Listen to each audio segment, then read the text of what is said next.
The gentleman from Texas, Mr. Paul, is recognized for 4 minutes. Okay.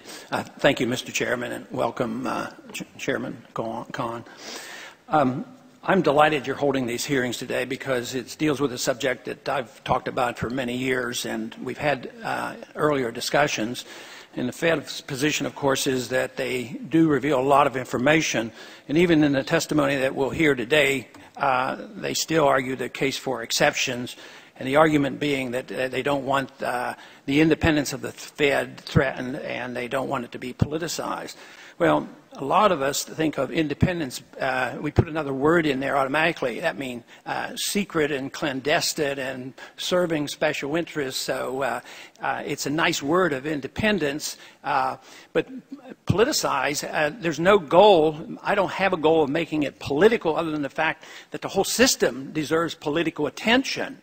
And yet it gets so little attention and has not had much attention over these many years.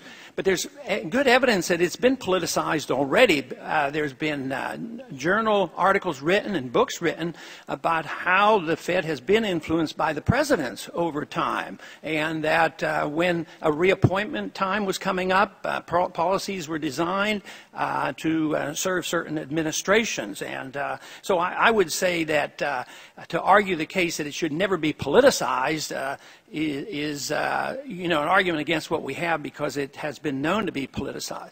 But one other point I want to strongly make is the bill that I have offered, the 1207, has been challenged at times, and I think it's justified to at least question, and that is, how much would my bill affect monetary policy? And it doesn't.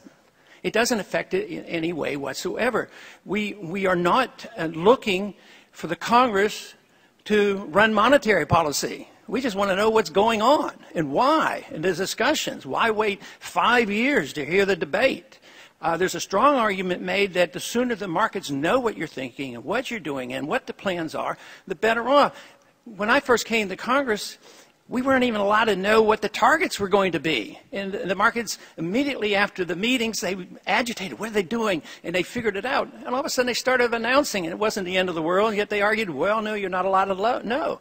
And there's a strong argument now that the more we know about what has been going on in this last year, the more it would have helped the markets. It's the unknown. And that is why we need a much more open Fed. And the people are demanding it. They want transparency. Transparency is a good word. But to say that a little bit of transparency is good, but we can't have a lot of it. There's certain things we don't want you to know what we're doing when we're talking to foreign central banks, foreign governments, international organization. What kind of agreements do we have with the IMF? We have an obligation, a moral obligation here in the Congress to know exactly what the agreements are. And we're not doing this to preempt anything. This is the reason why the support for this bill that I have is now up to 255, and that's across the board. Liberals, conservatives, progressives, populists, and libertarians, they're supporting this because, and there's no agreement among those groups of what a monetary policy ought to be. They don't want to make it a political football. They're not asking for Congress to participate in the FOMC meetings, but to know what the strategy is and what the plans are. That is legitimate information, and we shouldn't be afraid of it. We shouldn't be afraid of the truth. There's been arguments over the years made about transparency, and I can give quotes, and may later quotes from Alan Greenspan, how important. And when you look at those quotes generically, they're very, very good. But when it comes down to the bottom line, they say, well, we want you to know what's going on the unimportant things, but when it comes to the important things, we want secrecy. I yield back. I see it's over. Thank the gentleman for his opening statement. The gentleman from Delaware, Mr. Castle, is recognized for 1 minute.